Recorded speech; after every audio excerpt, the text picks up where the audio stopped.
So I've got these twin turb skis. They're gonna give us 50 horsepower each.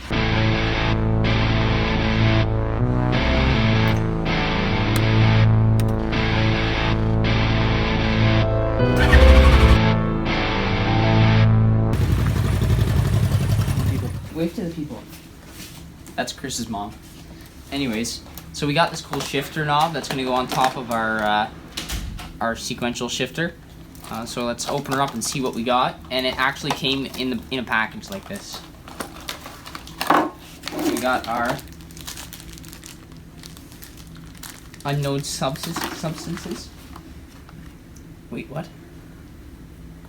I'm confused now, but there it is. And apparently there's a rumor that if you peel these stickers off, they're Momo. So let's see if we got a legit Momo. What do you know? We just gotta take a little bit of glue off and she'll be mint. So I've got this bolt that we're gonna weld in here. Basically just flush like that, somehow. And the reason we're doing that is so that our Momo shift knob will fit on it directly. So let's have at her.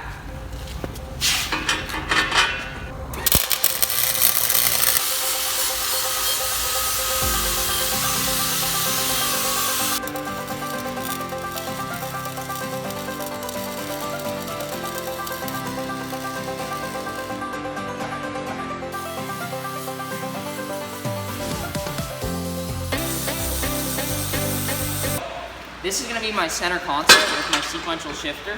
We've got a Momo cap and a fancy metal clutch. But inside the box is what counts.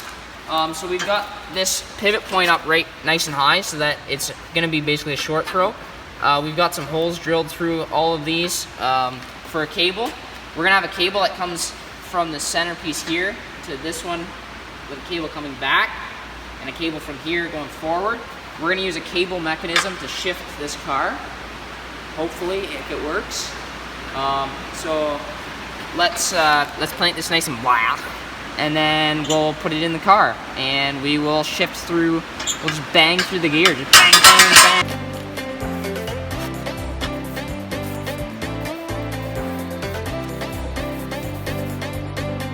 I just painted these like 2 minutes ago, and they're still wet, but we're gonna put them in anyways because I'm impatient.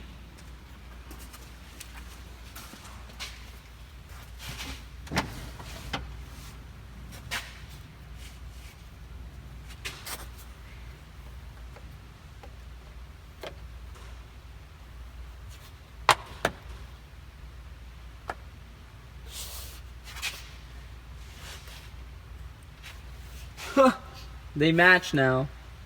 They both have fingerprints. Stop touching it! No one's ever gonna see. You ready? You guys ready? You guys are ready. Hit the like button, comment, and subscribe. Okay. These things, and we can drive the car. We just gotta get it safety. So, now we just gotta do these. These are mostly just changing stuff that we already have, but there are still going to be some parts I have to buy, but this is scary that we're this close. Now we can build 2 more. So mounting all that electrical in the back there, it looks pretty simple. We spent 2 nights doing it. It's just a lot of little messing around to make it work. We didn't end up chopping any wires, so we just had to think it through and figure out where to mount stuff so we can cross the first thing off our list. Excellent. We're on our way to safety. So I've got these twin turb skis. They're gonna give us 50 horsepower each. We're gonna mount them on this baffle box that we're building. So they bolt on like this. And yeah, so the baffle box is gonna help add 50 horsepower at least. Because it's going to help with airflow with our squares and bubblegum welds and 90-degree angles. So now we're going to make a circle hole out of straight cuts. It's not going to be very circly, but it'll have a hole.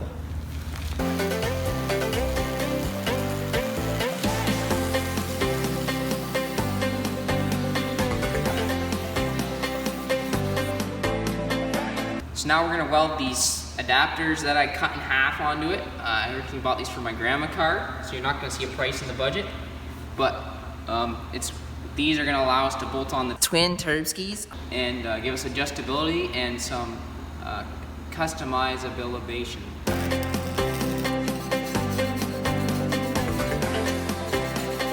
Now I'm going to weld caps on each end. I just cut these out of a piece of scrap steel we thought we had, and our scrap steel somehow ends up turning into pieces like this and not being scrap.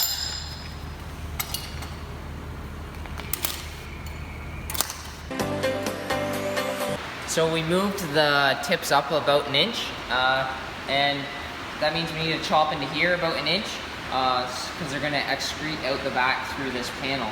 So Chris is going to just eyeball it, and then we'll go from there. So Chris attempted to Dremel it out, and he failed, so now I'm going to rip it out. Excellent.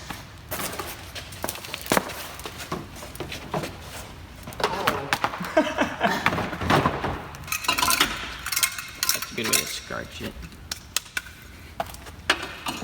Perfect. It's not centered enough, Chris. I can make it move over. It's not bad, though. I can make it move over. Yeah, just move that one over a little bit. Yeah? Is the other one fine? Yeah. Okay.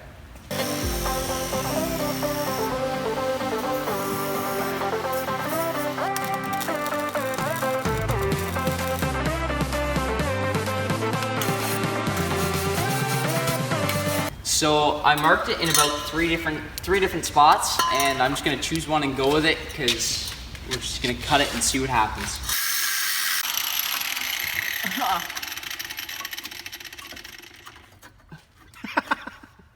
You people with OCD might not like this, but this is what performance looks like. No. Smells. It does. Like doing drugs.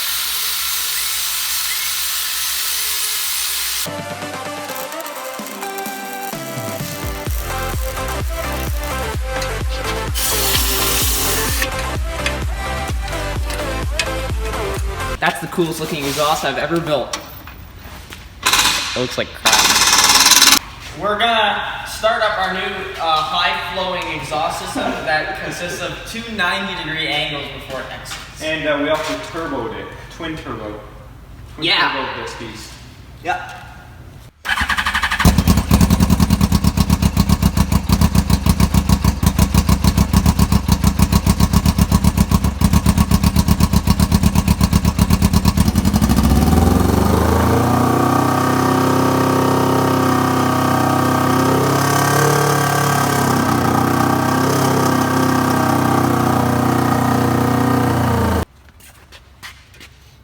Exhaust, done.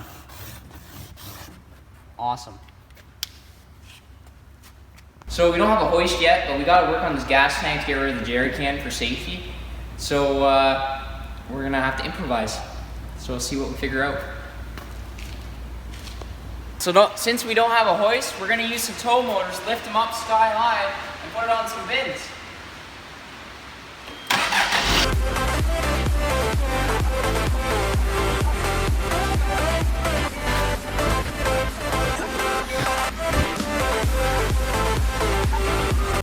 So while we have it up in the air like this, it's looking pretty awesome. We're gonna yank the fuel tank out and do a couple of things we couldn't do before while it was on the ground, just because we didn't have the clearance, because, well, it's a smart car after all.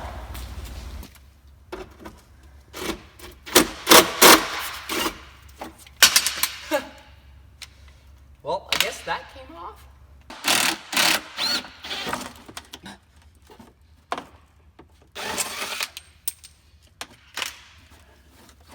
There's actually quite a bit of fuel in it. Like, quite a bit. So we're gonna have to install this in the bottom of the tank now. So it mounts like this. That's empty. That's full. So we've got about half a tank of diesel left in there yet. So we're gonna have to drill a hole and then lift the tank up to let it drain fully out, and then put some gas in there and slosh it around. But we'll figure it out. So we're gonna siphon the tank out with this air hose. Ready?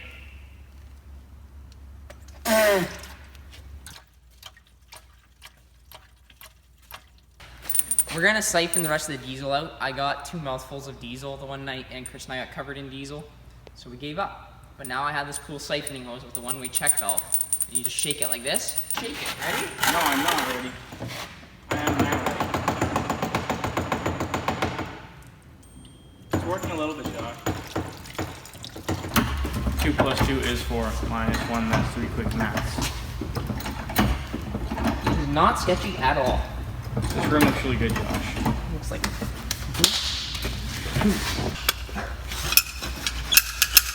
So we don't know why Smart staggered the wheels, but I'm pretty sure we'll find out. Jake, can you grab me the extension from the cart? Thanks. Josh, where's your extension? We're putting wider wheels on the front. Josh, I can't find your. Oh, I found your hair extensions. Thanks for finding my hair extensions. These are rear wheels off of this car. Painted to match, you know? 2 + 2 is 4. -1 is 3 quick maths. Never take man's ketchup. What? It's not sketchy, don't worry. So the blast job on these rims was kind of crappy. It's because the night shift guys apparently did it. But the powder's decent, and this is a budget build. So So it was free. we're gonna put this on. So it was free. Yeah. I They didn't want done you to messed say that. up. So it was free. Ow. Risky Don't business. touch that. If it falls, it's gonna fall on my foot. Right. I'm gonna dump some gas in there to mix with the diesel that's still in there. Wait, so the gas tank is hooked up to the engine now? Not yet, but it will be. When? Saturday. We have 5 gallons of diesel fuel and about, I'd say, 10 liters of race fuel between the two, and we're gonna go burn it. Throw it. Oh yeah. Look how far it made it.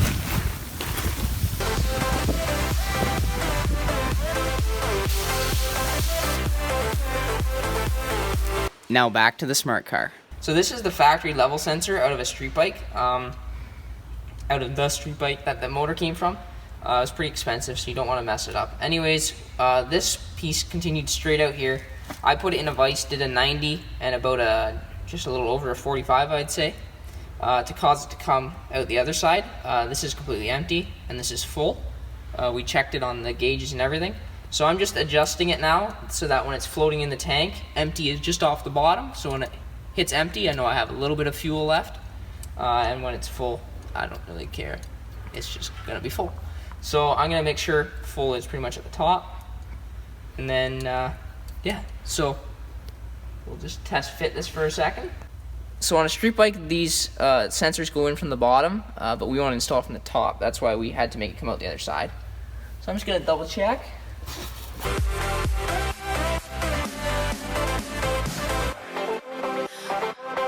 I extended the wires, and we're just gonna plug it in, and then we gotta connect it into the top.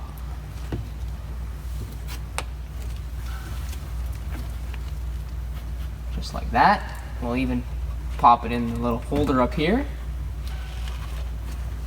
and we can pull some of the slack back.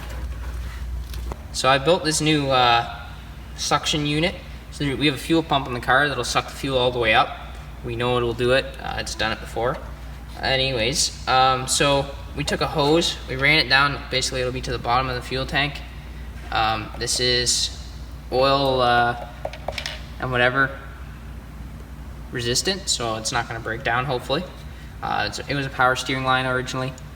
And then we used some right stuff, which is also an oil-resistant silicone, and it should work for gas. I've seen it work for gas before. All it's doing is sealing it so stuff doesn't slosh out. And then this is where our line going up to the fuel pump is going to hook on. I've run a line down with the fill hoses. We filled all the other holes with silicone, so now we're just going to stick her on there and put the fuel tank back up.